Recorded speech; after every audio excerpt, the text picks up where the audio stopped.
Teu sacrifício lá na cruz me trouxe vida, meu Jesus. Posso cantar, liberto sou. Eu sou livre para adorar. Graça e paz do Senhor Jesus a todos, bem-vindos ao canal Palavra de Deus Diária. Meu nome é Roselena Patelli, nós estamos estudando um capítulo da Bíblia por dia. Continue nos seguindo se você estiver aprendendo com o Senhor todos os dias, porque todos os dias um capítulo novo da Bíblia nos ensina a caminhar com o Senhor. Hoje nós estamos no capítulo 11 de Deuteronômio, eu ia falar números, de Deuteronômio, e presta muita atenção porque aqui esse capítulo pode ser tanto tenebroso como ele pode ser maravilhoso. Depende da sua escolha, porque aqui você pode escolher entre a bênção e entre a maldição. Existem critérios, tem gente que já conheceu a bênção, mas escolheu a maldição. Tem gente que nunca conheceu a bênção, só conheceu a maldição, mas ainda pode escolher a bênção. A bênção está no nome de Jesus, que tem que ser a nossa melhor escolha. Esse capítulo me faz lembrar de uma passagem de Lucas, capítulo 12, do 39 até o 48, quando Jesus explica que aquele a quem muito foi dado, também muito será cobrado. Aleluia! Porque dele será exigido muito mais, uma vez que ele recebeu muito do Senhor. Ou seja, quanto mais você recebe, aumenta a sua responsabilidade na presença do Senhor. Então aqui Moisés vai dizer para a segunda geração que a primeira geração dos israelitas, que viveu todos os milagres no Egito, que viu o mar se abrir, que viu o faraó atrás deles, viu tudo que o Senhor fez, cavalos, cavaleiros, como ele abriu o mar e etc., como sustentou eles no deserto, como fizera com Datã e Abirão, que foram tragados pela terra, tudo isso a primeira geração tinha assistido. E ainda assim, depois de ver toda a mão de Deus, de ver todos os milagres, como é que eles reagiram? Eles foram insolentes, eles foram insubordinados, eles murmuraram na presença do Senhor e, portanto, eles se tornaram mais culpados do que os filhos deles, que não tinham visto tudo aquilo. Eles só tinham ouvido falar. A primeira geração viu, a segunda geração só ouviu falar. A geração dos filhos dos primeiros que saíram do Egito. Assim, Deus queria falar com eles e adverti-los a não fazerem como aqueles pais deles, para que os filhos, versículo 2, para que eles soubessem que quando eles entrassem naquela nova terra que Deus daria a eles, ela não seria como o Egito, onde a água vinha da irrigação do rio Nilo e tinha que ser pisoteada com o pé. Isso ele vai falar no versículo 10, que eles plantavam e tinham que ficar pisando com o pé para a água do rio Nilo vir até a irrigação. Para onde eles iam, a água viria do céu, o Senhor dizia. Versículo 11, é uma terra cuidada por Deus, uma terra nova, que eles teriam tudo de bandeja. Agora vem a questão, se ouvissem diligentemente os mandamentos que ordenaram o Senhor naquele dia, que amassem ao Senhor e que o servissem de todo o coração e de toda a alma. Versículo 13. Essa é a condição para você ser abençoado, é ouvir, é obedecer.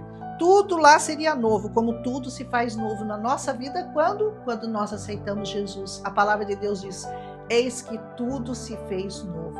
A partir desse momento em que você aceitou Jesus como seu único e suficiente Salvador. 2 Coríntios 5,17.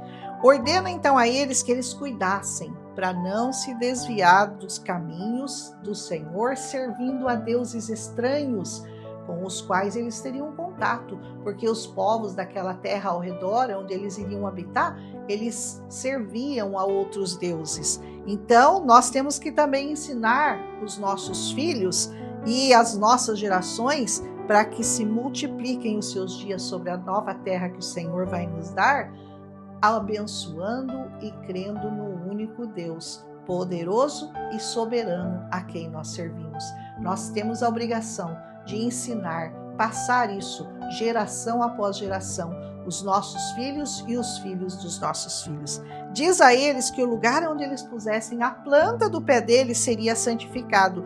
Nenhum inimigo iria resisti-los e todos teriam medo de reconhecer e conheceu o Deus a que eles serviam, porque só de ouvir falar que o povo de Israel estava se aproximando, aqueles povos ao redor tremiam, porque sabiam que o Deus deles era poderoso e havia feito muitos milagres entre aquele povo.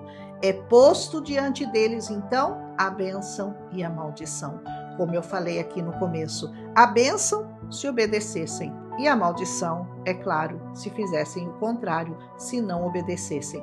Versículos 27 e 28 desse capítulo. Aquele monte chamado Gerizim, que o Senhor vai citar aqui, seria abençoado, e o monte Ebal seria amaldiçoado. Versículo 29. O monte Gerizim e o monte Ebal, só para explicar para vocês, eram montes gêmeos, localizados na antiga Siquém, onde Jacó cavou o seu poço. Gênesis 33, 19 a 20. Esse poço é o mesmo onde Jesus encontrou a famosa mulher samaritana e de onde ela chamou a atenção dele para o monte Gerizim, o local do templo samaritano. Então ela falou, eu sei que de lá do monte, não é lá que o Senhor vai nos abençoar? E o Senhor se revela a ela, a bênção está aqui, bem na sua frente, não é em monte nenhum, é aqui em mim mesmo. Lucas 4:20. E já o monte Ebal é uma outra montanha que fica ao norte e que não teve a bênção do Senhor para ele. Talvez hoje você esteja se sentindo no monte Ebal, onde parece que a bênção não chega, que o alívio não chega, que a dor não passa, que a calmaria não te alcança. Mas saiba que o mesmo Deus que propôs àquele povo a bênção e a maldição, todos os dias tem a mesma proposta para você hoje. Você pode se mudar do Monte Ebal para o Monte Gerizim. Basta você decidir seguir a bênção. Hoje nós sabemos que o Monte Gerizim é representado na pessoa de Jesus. Ele é o nosso monte, ele é a nossa rocha, ele é nosso tudo. Beber a água do poço, obedecer às ordens do Senhor, e tudo em sua vida vai mudar de rumo.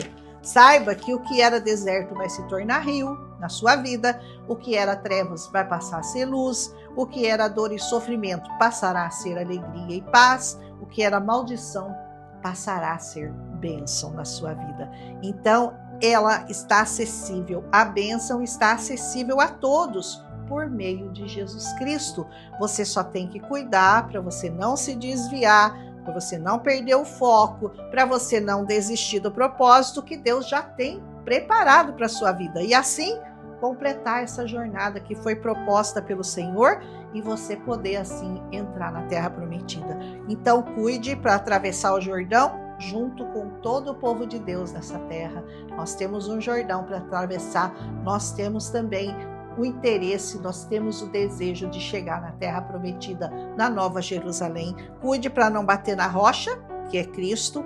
Cuide dos seus, da sua família, da terra que o Senhor te deu, dos seus irmãos, da sua casa, da sua família, da sua igreja, da sua escola, do seu trabalho. Cuide da porção que o Senhor colocou nas tuas mãos. Cuide da sua santidade, como quem guarda ouro em pó. Continue buscando sempre mais e mais o Senhor. Buscar o Senhor é primordial, porque Ele tem muito para te dar. Aleluia! E não se esqueça principalmente de amá-lo pelo que Ele é e não somente pelo que Ele pode te dar. Ele tem muito para te dar? Com certeza que Ele tem, mas é mais importante você amá-lo pelo que Ele é e não por causa das coisas que Ele pode te oferecer. E Ele já te deu o mais importante. O que Ele te deu?